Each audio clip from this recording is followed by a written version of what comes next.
5 years ago, Harry never had to work for a living, has never even had to consider how to support himself.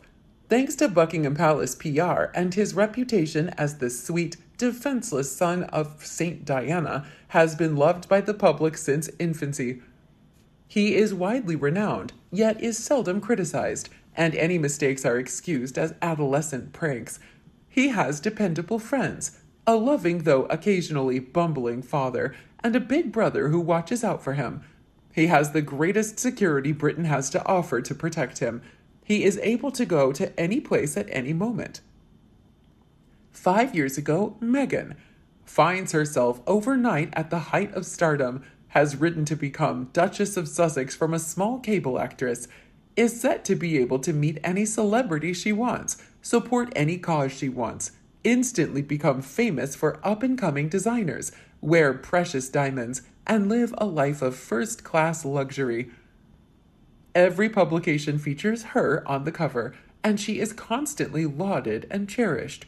She will never again be concerned about money. She is guided down the aisle by the future King of England.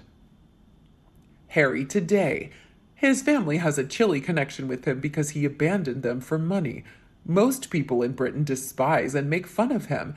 The media outlets throughout the world portray him as a weakling who is controlled by his wife. He has lost his old pals and his brother has stopped talking to him. He is balding quickly. He is, by his own admission, a marijuana addict who may also be dependent on other drugs. He spends most of his time at home, where he only interacts with his wife, 2 young children, and domestic staff, out of paranoia and security concerns. He now has a job, although it hardly or not at all depends on him. He no longer lives close to anybody or anything he formerly knew. Meghan today. No matter how much PR she buys or how many accolades she buys, her reputation is in ruins. She and Harry's blunders are the subjects of whole YouTube channels with tens of thousands of followers. She is also made fun of in TV shows, comic books, and print media.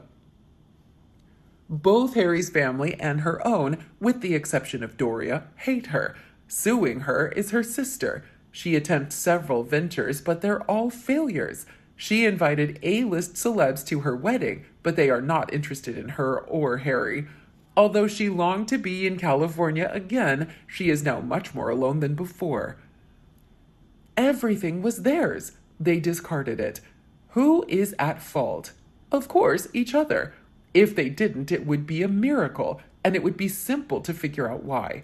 Resenting having to leave his life and his friends, as well as having his reputation and status completely destroyed, he believes she deceived him by promising a perfect life in LA. She is upset that he didn't personally choke the Daily Mail editor, shut down each and every tabloid and YouTube channel that attacked her, and compel the royal family to grant her every wish. And perhaps have Samantha assassinated by MI6 to finish it all off. And a million more resentments, certainly. The only remaining query is when everything will come to a head. One British expert commented, "I still can't believe these two fucked their shit up the way they did.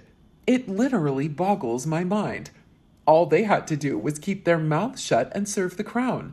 While there is no doubt that royal duties can be grueling, especially for senior royals, so is flipping burgers for minimum wage." I suspect Meghan can't even remember what the actual problem was to begin with, and would do anything to go back in time. I also don't think Meghan was able to articulate what the problem was to begin with, except she was allowed to become queen. That's why Harry kept saying, "You know why you need to apologize to his family," when neither Harry nor the British royal family knew they needed to apologize. What a pair of ungrateful losers. The problem is the gaping lack of inner resources. No talent, no charm, no intellect, nothing to offer. The casting couch has its limits. You can fuck your way to the middle, but you can't fuck your way to the top. Sooner or later, you have to produce. I am not a fan of Tyler Perry's work, but that guy went from homeless to 0.0001% based on something in his head. I think Oprah is and was the highest paid woman in the US, and neither she nor Perry got there lightly stepping off a title and a multi-million-dollar bankroll. They brought something to the table that people wanted. There is a rumor that Oprah called her and said, "Hey, you want to be really rich and really famous?" And they jumped at the chance. The little problem was that she had to be black, and the family of Harry had to be racist. That's how it worked. They are surely famous beyond their wildest dreams, just not for the best reasons. However, what strikes me is how little they've progressed. As far as I can tell, the foundation isn't setting the world on fire. That said, I'll never criticize anyone for any charitable activity. The global media empire seems to be limited to one book, 12 podcasts, and a documentary, and they are still pretty much only known for being royals. You'd think with the amount of resources at their disposal, things would have moved forward a bit. What the major players in this drama seem to have missed is that it takes talent to snag a $30 million movie. It takes talent at something worthwhile, as opposed to grifting, to make a living in the 7 to 8 figures. It takes talent and accomplishments before you earn respect and awards in the real work world. In the royal world, where someone else is paying the bills, you need only be humble, respectful, courteous, and work hard at some really mundane ribbon cuttings.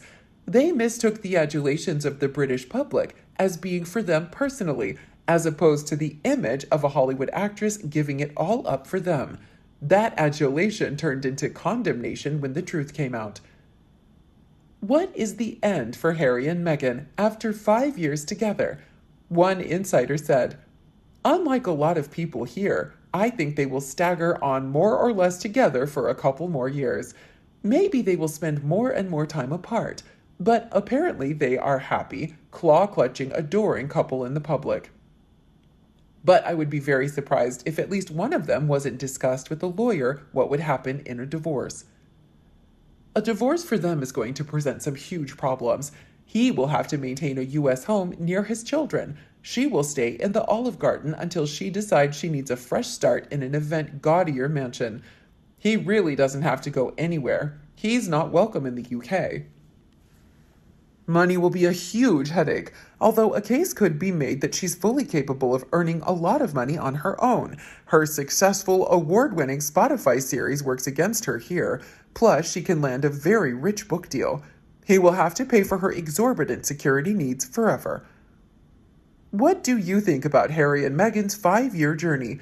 They have lost a lot of things, and they're regretting it a lot. Let us know your thoughts below in the comment section.